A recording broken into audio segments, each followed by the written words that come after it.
Today on Dr. Phil. What do you think she should do? Her triplet sisters say her boyfriend Brandon needs to go. Dr. Phil, I know you know best, but there's no way you can mend a relationship that's been this broken. She needs to move on from him. She's wasting her time with him. She can't be happy in this relationship. How could you be? Inappropriate behavior.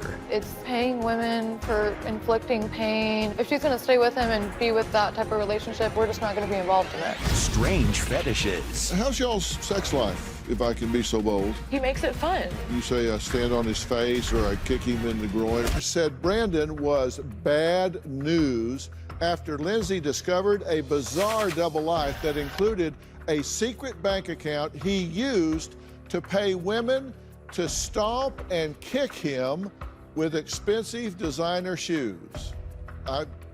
You heard me right. Or if that didn't give him enough sexual satisfaction, he would have women key his car or actually run him over with their cars.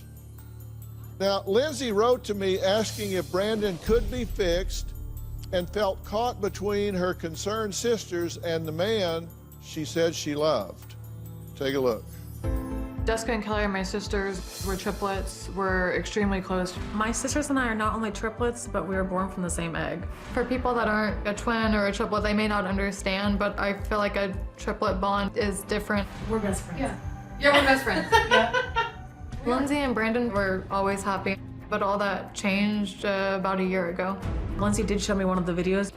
It's him and a girl out in the middle of the woods, and this girl is like stepping on his chest.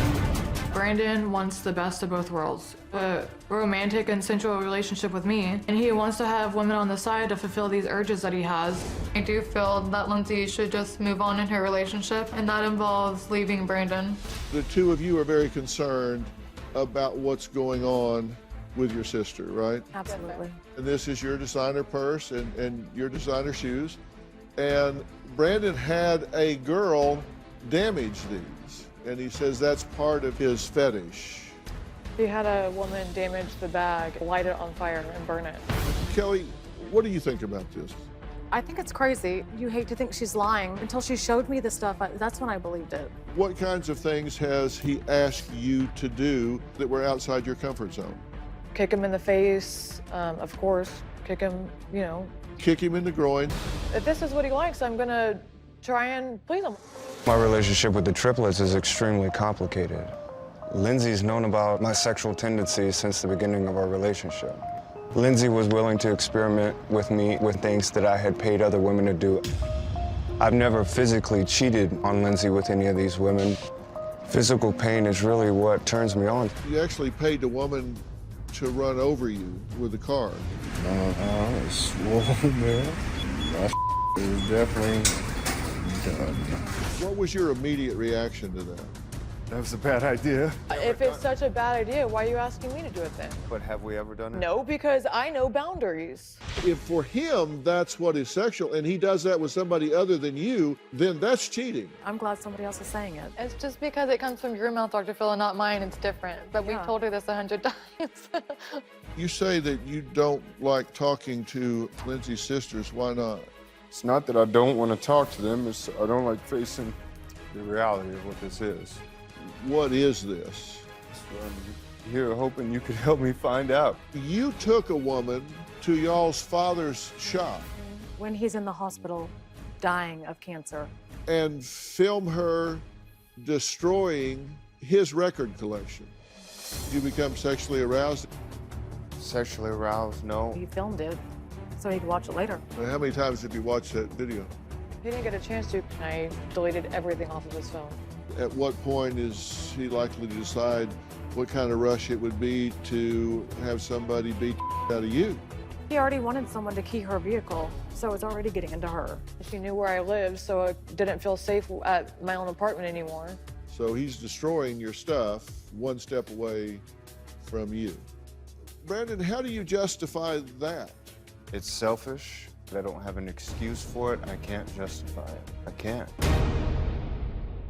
Now, I've made a distinction here between fetish behavior, which can be agreed upon within a relationship between a couple, and other behavior that goes outside the relationship that has nothing to do with the fetish. It's just simply exploitation, victimization, and cheating. And there seems to be an attempt to ball all of these together when they are distinctly separate and apart. Now, you guys have been hearing me talk about this. What do you think about what I'm saying, and what do you think about this conversation so far? I mean, obviously we agree with what you say. I mean, we tried to discuss it with actually probably both of them in the past, but it's just getting through to my sister when she continues to condone this behavior and continues to enable this behavior. That's what's frustrating for us. And then, but then a week later, she'll come call us crying and say, "Oh, he did this again." And honestly, I'm tired of hearing about it. So if she's going to stay with him and be with that type of relationship, and that's what she wants for her future, then go on, have at it. But we're just not going to be involved in it. Right. How do you feel, Kelly? I feel like they had a good relationship, and Lindsay thinks they had a good relationship, but she never knew they didn't have a good relationship until she found all this out. So she loved Brandon, and she loves Brandon currently, but I think she loves the idea of who he was in their relationship before she ever knew anything. What do you think she should do? You know her. You know what her coping reservoirs are. You know what she's able to deal with. You know what her vision for a life is. Exactly. I've told her 1,000 times, she's a strong woman. She's beautiful. She's young. She has the rest of her life ahead of her. She needs to move on from him. She's wasting her time with him, literally. Wasting the time she has on this relationship where she can't be happy in this relationship. How could you be? Well, it's not only that. It's like, how do you, even if this was to get mended, and I pray you get some help, Brandon, and you, Lindsay, because you need some help as well. For sure. But even if this does get mended and somehow they're able to come back together and get back on track, how will you ever be able to trust this person again? How will you ever be able to not fear that he's going out and doing this stuff when he says he's going to the grocery store or something? Like, how will you ever be able to truly not have to worry about looking through his phone or getting on his computer or looking at his bank statements and seeing who he sent money to or what websites he's gotten on? That's what I fear. There's, to me, and trust me, Dr. Phil, I know you know best, but there's no way you can mend a relationship that's been this broken. You just think that this is a bridge too far. There's just no coming back from this. And maybe her and I know too much, and that's also an issue as well. But I don't. Now I know what I know, I don't feel there's a way to turn around. And what do you know that we haven't talked about yet? I mean, let's just get it all on the table here. How's y'all's sex life, if I can be so bold? It's 80-20. I do 80% of the things he wants to do. He does 20% of what I want to do. When you say it out loud like that, that doesn't sound like a good relationship. And later, I cannot control. that's why I don't believe you. Well, this is why I'm here. I want to do whatever it takes because I want to stop. Then on Friday, he's a meth addict Danny is high around the kids. and blames it on his wife. I'm not saying I'm a better parent. No, you did say you're a better parent. I have it on tape. That's Friday. From 2006 to 2010, I was in the Marines. I was injured in Iraq when our vehicle rolled over. My right arm was crushed and paralyzed. A couple years ago, I had a surgery. They were able to get 80% use back in my arm. After my injury, I was just numb all over, and pain made me feel alive. It's not a correlation from my injury to this addiction. I've had it before, but since the injury, pushing my limits and trying to take more has become the norm, and that's what scares me. I don't feel like that's a reason to go out and do these things with other women. That's not an excuse for his actions or for him to lie to me. We've been talking with Lindsay, her boyfriend of 2.5 years, Brandon, and her triplet sisters, Kelly and Jessica, who say they're tired of hearing Brandon's excuses for acting inappropriately with other women. What has Lindsay told you that we haven't brought up yet? I mean, let's just, we've opened this can, let's eat the whole thing. I mean, I think everything that happened in the relationship, we know after the breakup a year ago, because we couldn't believe it. No, they never broke up. Well, true, they never broke up. She was always with him. But I feel like we know everything. You've brought up everything. I can't think of one thing that... Yeah, it's just the paying women for inflicting pain. It's the stuff The that my lying, sister's the done, which is cheating. kind of shocking. It's the reaching out outside the relationship. I mean, it's that, but it's also like paying. It's not even just designer goods, like you're saying, Dr. Phil. It's like paying rent payments, paying car payments, like just spending random money on random women. It's like, for what purpose? What are you getting from that? I don't understand. And you get a thrill out of paying money to women, right?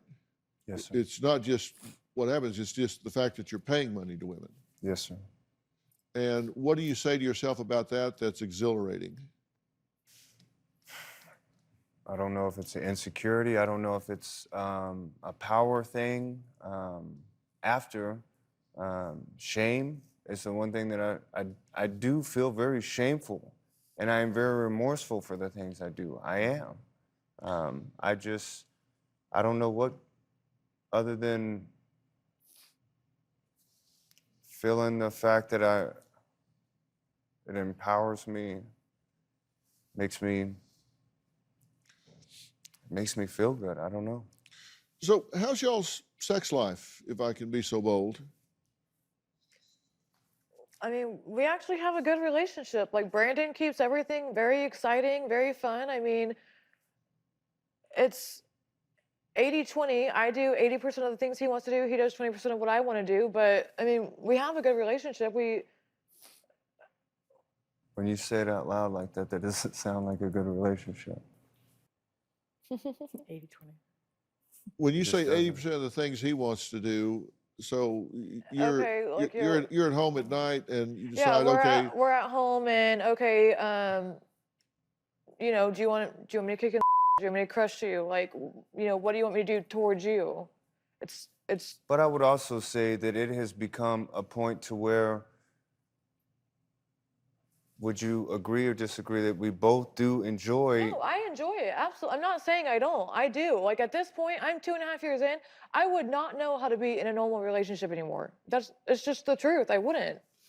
But There's also things that you like that, you yeah, know, I mean, what he does to me, I enjoy, but it's 20% of the time. I mean, we Yeah. have a different relationship. It's not, you know, normal, but it works for us. And Brandon always keeps everything exciting. I mean, it's not like I'm like, oh God, I have to do this again. It's like, okay, yeah, like he makes it fun. and how is that fun for you? I mean, you say I stand on his face or I stand on his throat or I kick him in the groin or whatever. How is, over 2.5 years, how has that become fun for you? How have you changed that perceptually in your mind? Because it wasn't at first, right? No, I mean, at first I was like, are you sure? Like, I don't really want to do this, you know, but then it's like, if I don't do it, he's going to go do it with someone else. So I don't want that to happen either. He does that anyways, Lindsay. It's not like he's actually, saving it for you. He hasn't met with anyone in over a year, but What? he hasn't physically met with anyone in over a year. But he's texted and talked. I know, he. Are you kidding me? Don't try and make him look good when he's still and doing it. I'm not gonna take any validation, or I'm not gonna try to, hey, attaboy, because there's none here to have. I hope more than anything that you are not only enjoying this just because it is something for me. If that is the case, that's not enough for you. It's not. And it will never be. And I can't honestly say that I want that for you. I don't. Well, that's why I'm asking, what is in this for you? You said at first you didn't like it. How did this evolve in your experience? Do something for 2.5 years every day. I mean, you get to like it. Like, you just, I don't know. I mean, it's literally all I've done for the past 2.5 years. You just, if it's what you're going to do, you may as well enjoy it. Like, and I do. I enjoy it. And what is the enjoyment you got out of kicking him in the face? Is it because he gets enjoyment and that makes you happy? I don't know. Or? I mean, I guess. I don't know. It's not like I'm like, he's like backing away. He's bringing his face to me, like to my He's asking shoe. what your enjoyment is. Why would I know. you enjoy I don't know. someone? I guess I enjoy it because he enjoys it. But what is your experience at the time, is what I'm asking you. My experience is You can tell he enjoys it. So I'm like, yes, if this is really what he wants, like I want to please him. Like I want to make him happy. He's my boyfriend and I love him. He Yeah, doesn't have been. boundaries. He has literally zero. I know that. He's willing to trash your car, your belongings. What makes you think you can't be next?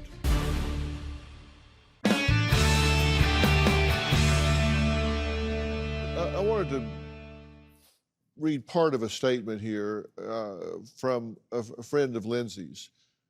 Brandon is not who I thought he was. He uses the fact that he is a disabled Marine injured at war to get people to trust and think he is a good person. He is a manipulator, a pathological liar, and a selfish person. Brandon consistently put down and disrespected Lindsay by calling her names such as bitch and stupid. Lindsay went above and beyond to do everything she could for Brandon. Brandon still went to the extreme with his sexual fetishes, cheating on her with 50+ women. Brandon had someone run over him with her car and ask women to vandalize Lindsay's vehicle. Lindsay will never be able to fully trust Brandon again. Now, that's part of a statement from a friend of yours. 50+ women. You say he hasn't been with anybody in the... She can put herself in that category because she was getting money from Brandon too. I mean, it's like everyone wants to play a victim here, but they're not complaining when they're getting money. Do you see the issue I keep bringing up is boundaries. He doesn't have boundaries. He has literally zero. I know that. And he's willing to trash your car, your belongings. What makes you think you can't be next?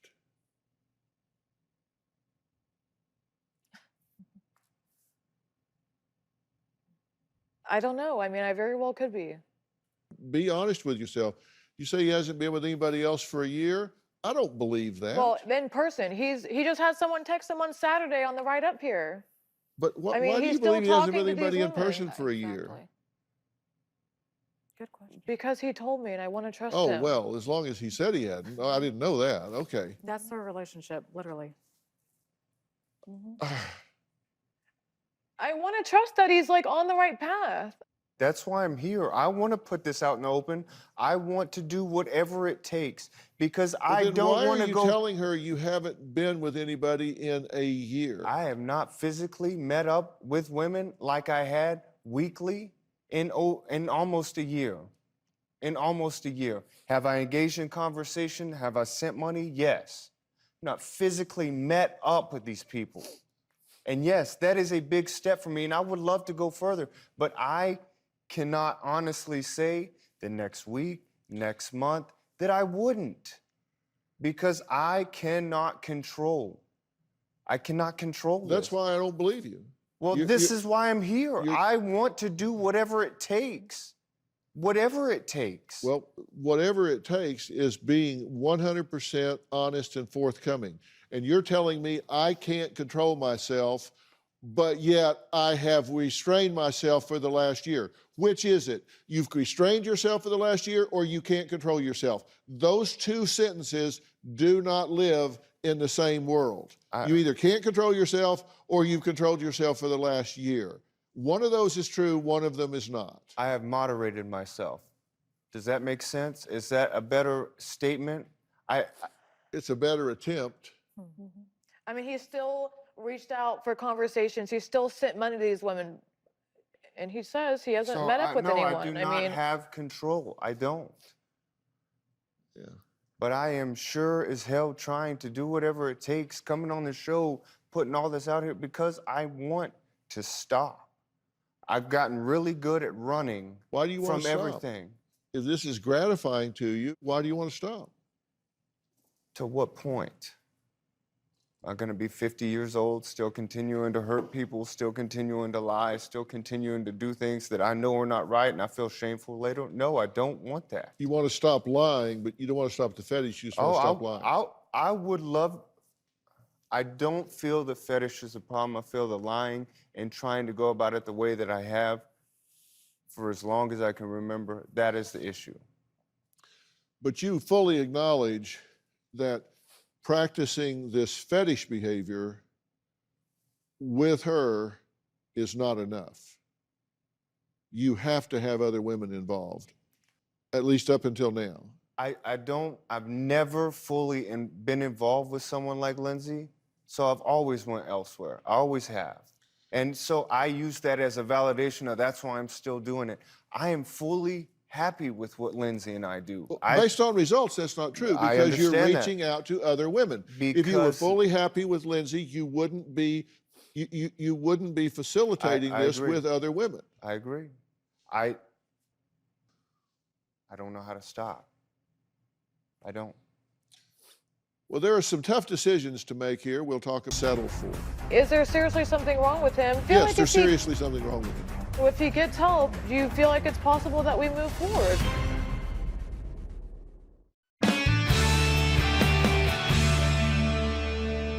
You know, Lindsay, the thing I want to be very clear with you about is we're talking about two distinct categories of behavior and values here.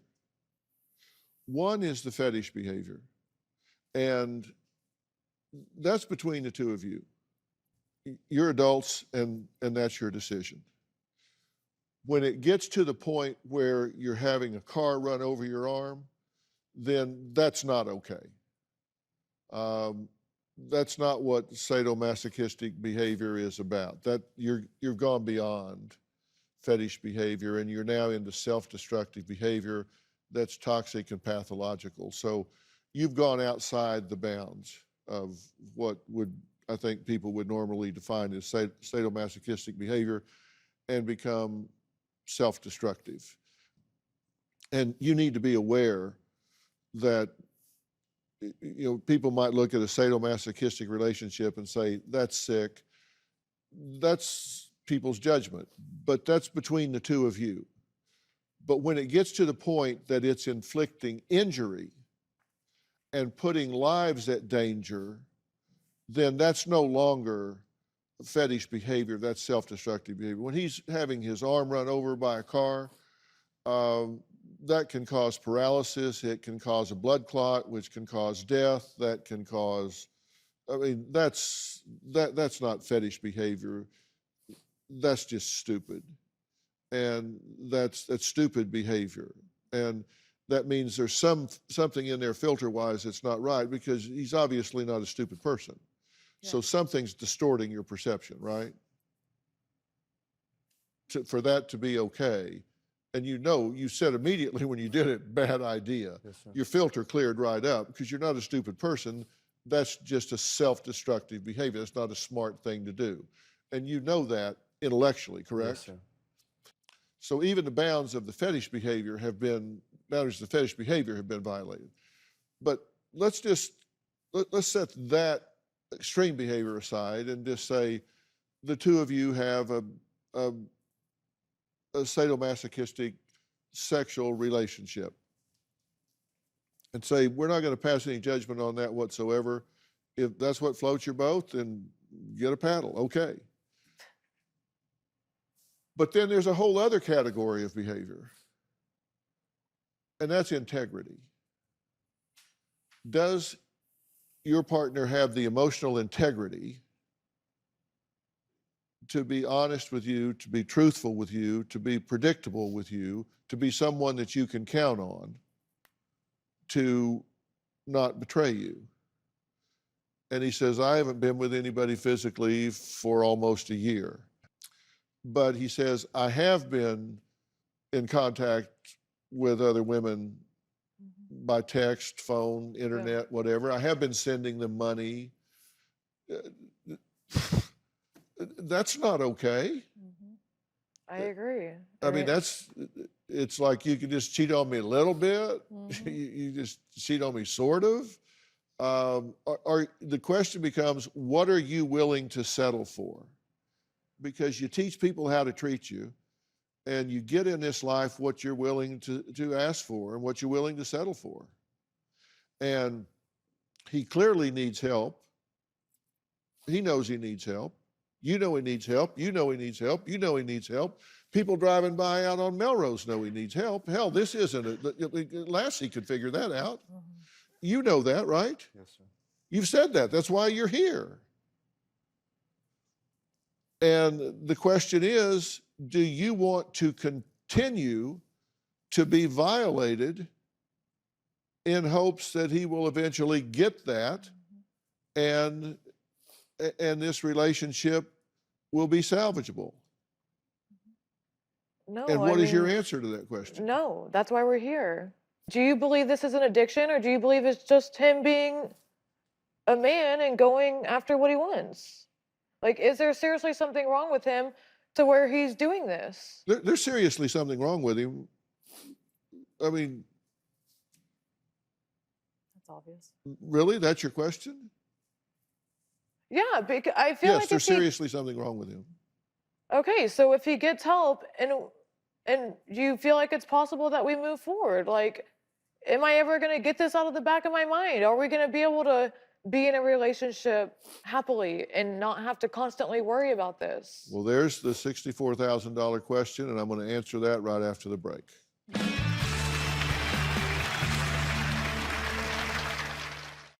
Then on Friday, he's a meth addict When I use, I'm very high functioning. I run the business. and blames it on his wife. He says she stresses him out and forces him to use. Besides my drug addiction, I'm a better dad than Elisa is a mom. You were drunk and vomiting in front of the children. Maybe you're not as high functioning as you think you are. I'm not saying I'm a better parent. No, you did say you're a better parent. I have it on tape. That's Friday. And on Monday, he's 22 You game all day. and lives with grandma. You've never met your girlfriend in 5 years. We're just trying to help. I know, and I'm completely calm right now. Well, hey, sweetheart, I don't care whether you're upset. My job is to get you moving. That's Monday. Closed captioning provided by... You love your pet like family, so feed them like family with the natural ingredients you trust from Blue Buffalo. And now, save on Blue Treats at Petco.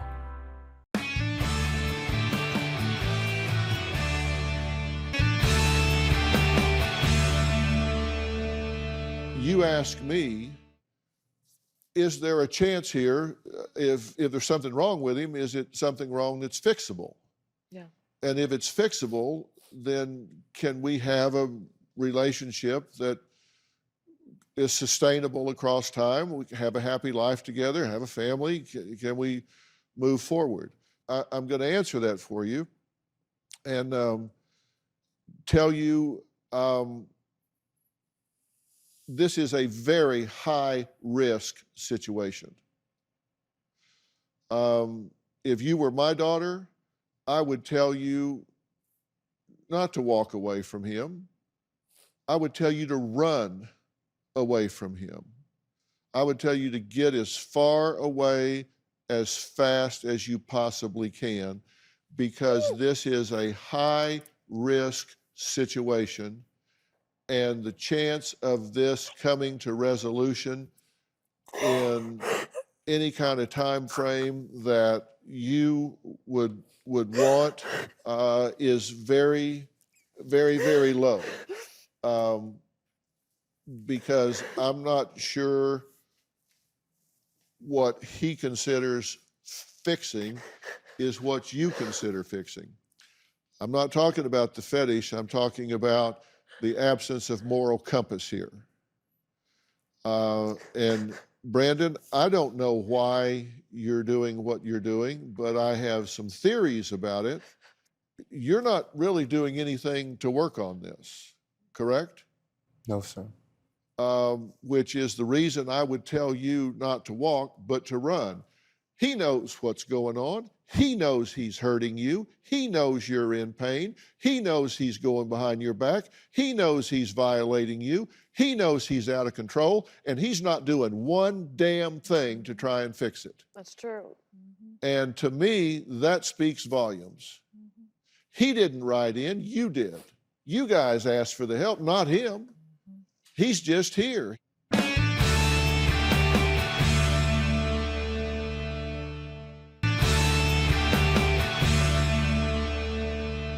Well, I'm back with Lindsay and Brandon, who are in a 2.5-year-long relationship. If you use the word relationship in the broadest sense of the word, her triplet sisters, Jessica and Kelly, are here because they're supporting Lindsay. They're concerned about her well-being. They're concerned about what she has been living and what she may be letting herself in for. Brandon is obviously a very intelligent and charming guy. And if you met him and had lunch with him, played a round of golf, hung out with him, you'd think, what a nice guy. But you have some atypical urges, motivations, and proclivities that are invading this relationship. You agree with that characterization? Yes, sir. You have some atypical motivations, impulses, and proclivities that are actually putting your health and well-being at risk because you've made some decisions that have actually created some dangerous situations. Yeah, and you said you couldn't control that impulse. But there are two things I would highly recommend for you, and I'm going to make them available to you. One is you do need professional help. Not because of the fetish, but because you violated the boundaries of the fetish and put yourself in danger. And I'm willing to arrange that for you, to get you some professional help, to kickstart you on the road.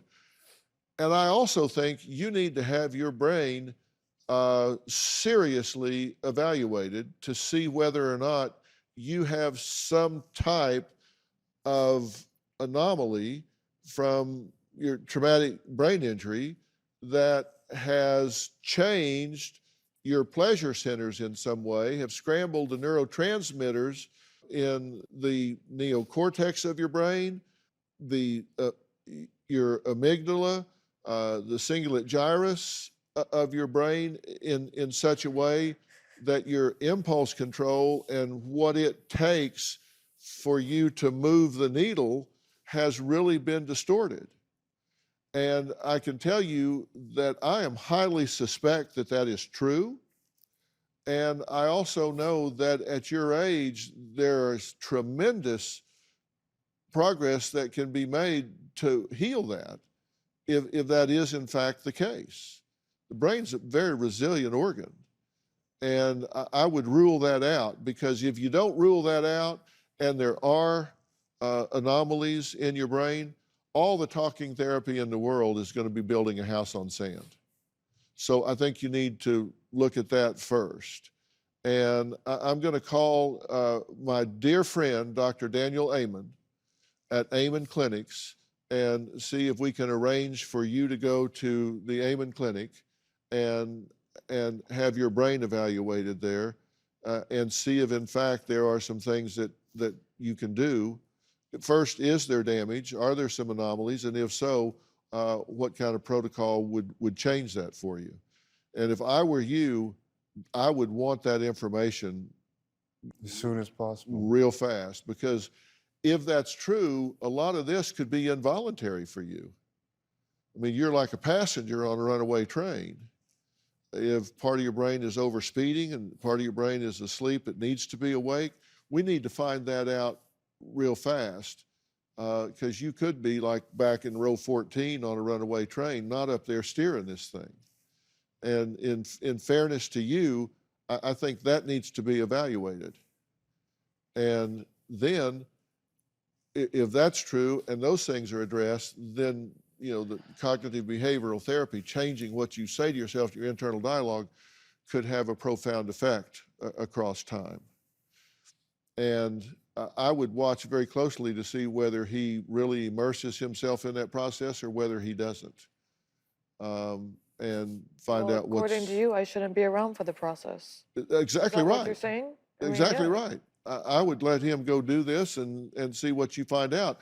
Or you're going to spend 10, 15 years dealing with exactly what you're dealing with right now. In my opinion, I am not the repository of all knowledge. I don't have the answers to every question, but to me, this isn't a close call. I am, however, going to make available to you what I believe are the most profound steps you can take to get to the bottom of this. And I appreciate that. I will make that happen straight away. I'm calling your behavior what it is. I'm not talking about you and your worth and value as a human being. I'm labeling your behavior as unacceptable. I'm making no judgment of you as a human being. I'm saying your behavior is out of bounds, unacceptable, lacks integrity, and you should reject it on its face. If he can come back to you and an independent professional can tell you that he's done what he needs to do, then you can reconsider this. Maybe she'll be available then, maybe she won't. But you need to do this first. And if you care about her, you'll go do what you need to do. Have I been clear? Yeah. Have I been clear? Absolutely. Absolutely. I want to thank all of my guests today, and a special thanks to Dr. Daniel Amen and the Amen Clinics for working with Brandon. Amen Clinics are spread across the United States. They have a dozen clinics and do some of the finest work on brain evaluation and rehabilitation in the country. They have one of the biggest databases. They've worked with the NFL. They work with the military. They have one of the largest databases to really get a baseline on brains and then set up the protocols to do the reparative work that's necessary that's around. And I have great respect for Dr. Amen. He's a good friend and one that I respect highly. His current book is The End of Mental Illness.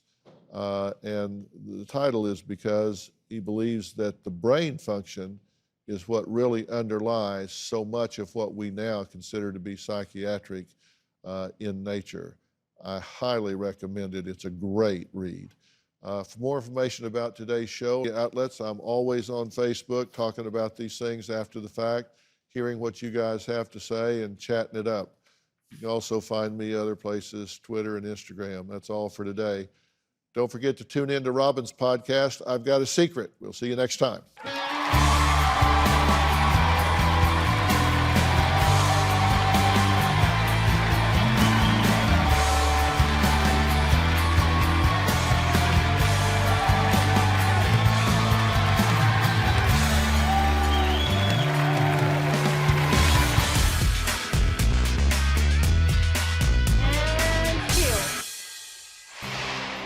It's never fun having to relive mistakes.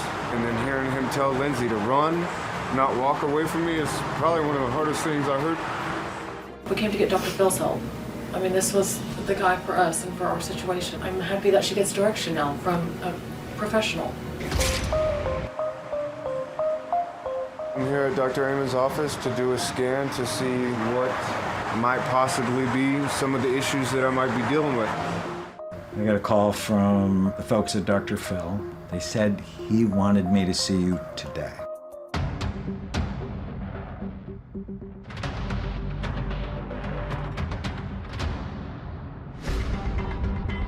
When I look at your scan's hurt. That does not look good at all. It is not good at all. When you see these